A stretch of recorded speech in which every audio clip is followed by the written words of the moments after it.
So I'm on the roof of Kathy Johnson at 2115 Pale Street in Scottsboro, Alabama, and this facet down below was approved because the shingles were non-repairable, and it was a 26 shingle repair.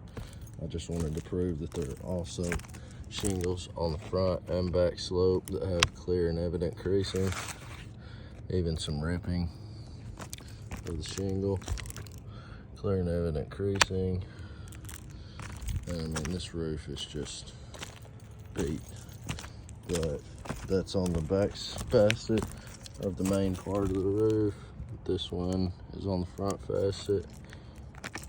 Obviously clear and evident creasing, cracking from wind, almost torn, and a good old hell hit to finish it off. But I just wanted to elaborate that the wind and creasing of the shingles / repairability of the shingles was not only on the facet that we did the shingle repair on, which was this facet.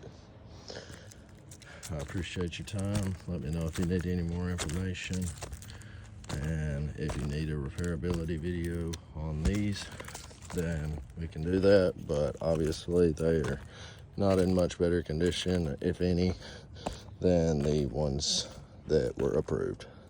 Thank you.